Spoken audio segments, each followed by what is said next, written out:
صلی اللہ علی محمد صلی اللہ علیہ وسلم. السلام علیکم ورحمۃ اللہ وبرکاتہ. الحمد للہ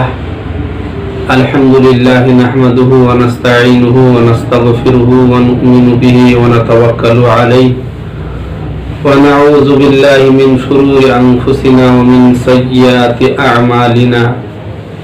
من يهده الله فلا مضل له ومن يضلله فلا هادي له. ونشهد ان لا اله الا الله وحده لا شريك له ونشهد ان محمدا عبده ورسوله. اعوذ باللہ من الشیطان الرجیم. بسم اللہ الرحمن الرحیم. یا ایہا الذین آمنوا قوا انفسکم واہلیکم نارا وقودها الناس والحجارة علیہا ملائکۃ غلاظ شداد لا یعصون اللہ ما امرهم ویفعلون ما یؤمرون. صدق اللہ العظیم. محترم سامعین سامعات، حاضرین و حضرات،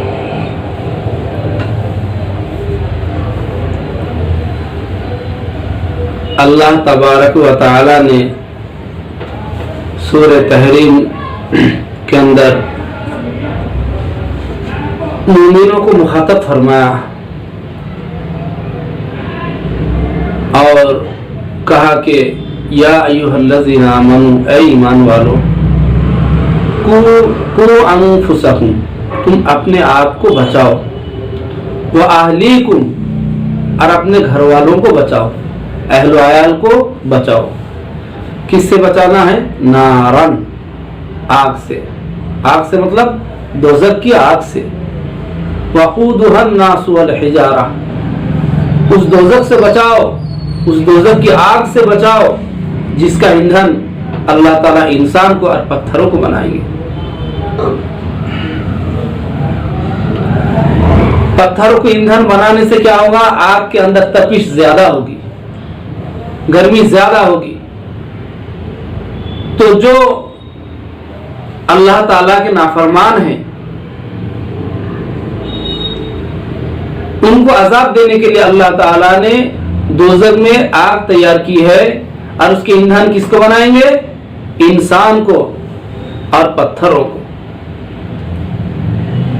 تو یہاں پر اللہ تعالیٰ یہ فرماتے ہیں کہ صرف اکیلے نہیں بچنا ہے. ہمارے دوست و احباب، ہمارے ملنے جلنے والے اور بہت سے متعلقین کو ہم نے دیکھا ہے کہ خود وہ بجماعت نماز پڑھتے ہیں، روزہ حج جو عبادت مفروضہ ہے اس کو ادا کرتے ہیں، تہجد گزار ہوتے ہیں،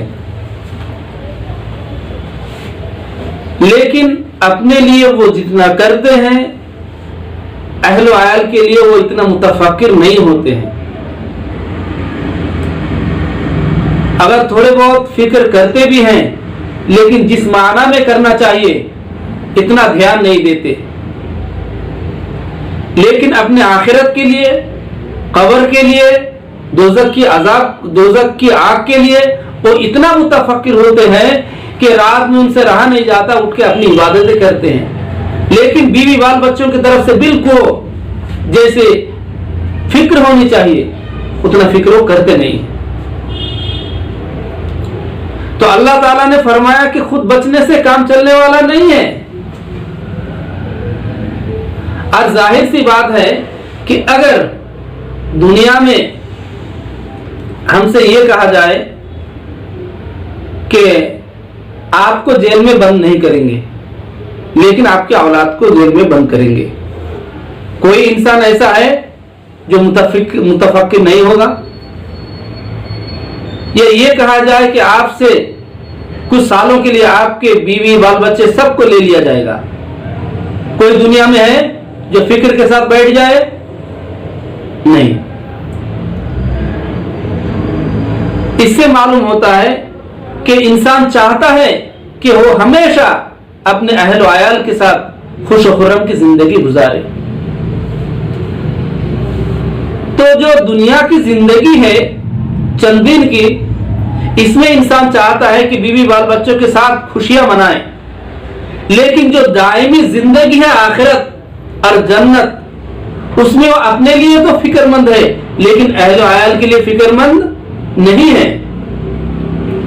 اس آیت کے اندر اللہ تعالیٰ نے فرمایا کہ مومن خود کو بھی بچائے جہنم کی آگ سے اور اپنے اہل و عیال کو بچائے۔ ہم میں سے بہت شخص ایسے بھی ہیں جو خود اپنے فریضہ کو انجام دیتے ہیں، عبادات ریاضات میں وہ مگن رہتے ہیں، لیکن جب وہ گھر سے چلے جاتے ہیں اور گھر سے واپس ہونے تک ان کے آل و اولاد، ان کی بیوی بال بچے کیا کیا کارنامہ انجام دیتے ہیں اس سے بالکل بے خبر ہے، اس سے بالکل بے خبر ہے۔ بچوں سے کیا گناہ صادر ہو رہا ہے، بیوی سے کیا گناہ صادر ہو رہا ہے، اس کے بارے میں مطلقاً اسے پتا نہیں ہے، اور نہ وہ پتا کرنے کی کوشش بھی کرتے ہیں۔ ایک تو یہ ہے کہ کوشش کیا اور پتا نہیں چل سکا، یہ الگ بات ہے، اور ایک یہ ہے کہ اس سلسلے میں ذہن کو ٹٹولے نہیں، اس سلسلے میں متفکر نہ ہو کہ میں کس طرح میری زندگی گزار رہا ہوں اور کام پہ لگا ہوا ہوں، میرے اہل و عیال گھر میں کیا کر رہے ہیں، میری اولاد جو اسکول اور کالج میں جا رہے ہیں وہ کس طرح جا رہے ہیں، وہاں سے کس طرح آ رہے ہیں، وہ پڑھ رہے ہیں کہ نہیں پڑھ رہے ہیں، اس کے بارے میں قطعاً ہم دھیان نہیں دیتے ہیں۔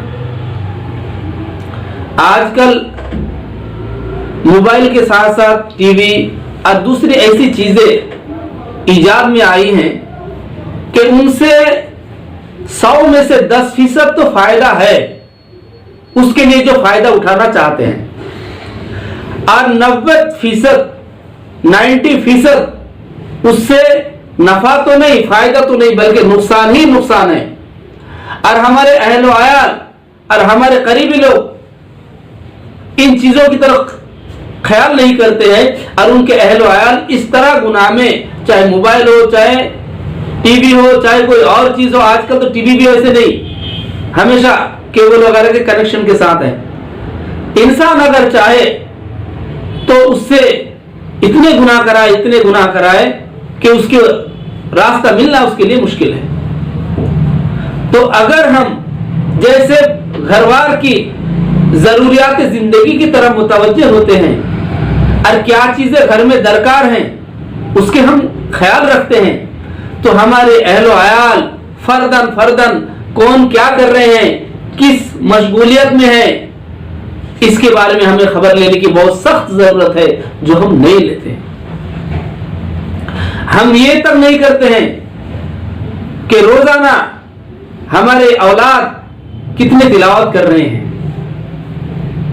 کتنے درود پڑھتے ہیں، کتنے دین کی کتابیں پڑھتے ہیں، ہماری اہلیہ وہ روزانہ کتنے قرآن تلاوت کرتی ہیں، وہ نوافل پڑھتی ہیں نہیں، وہ بچے کو صالح اور نیک مشورہ دیتی ہے یا نہیں، بچوں کی جو تربیت صحیح کرتی ہے نہیں، ہم بالکل ان چیزوں کی طرف سے متفکر نہیں ہیں۔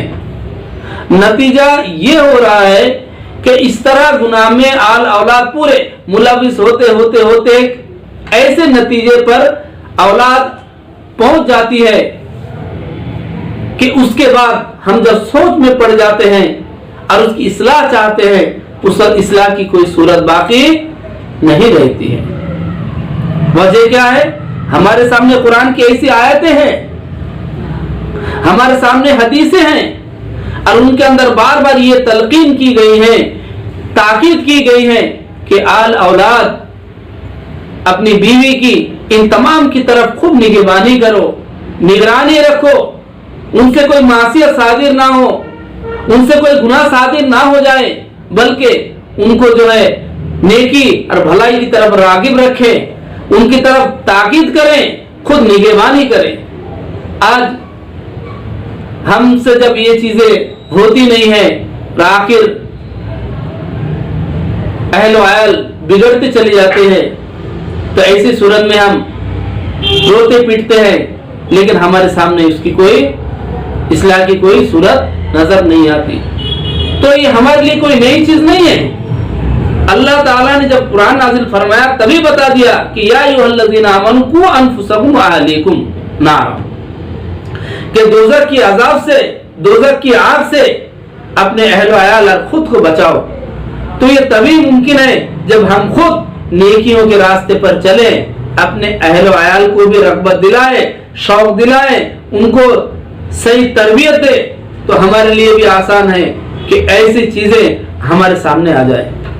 تو اس طرح اگر ہم ماحول اور معاشرے پیدا کرنے کی کوشش کریں تو اللہ چاہے تو دنیا کی زندگی بھی ہمارے لیے خوشگوار بنے گی اور آخرت کی زندگی بھی خوشگوار بنے گی. اور حقیقی لذت تو تبھی حاصل ہے جبکہ دنیا میں بھی انسان کو سرور و مسرت ہو اور آخرت کے راستے بھی ان کے لیے ہموار ہو.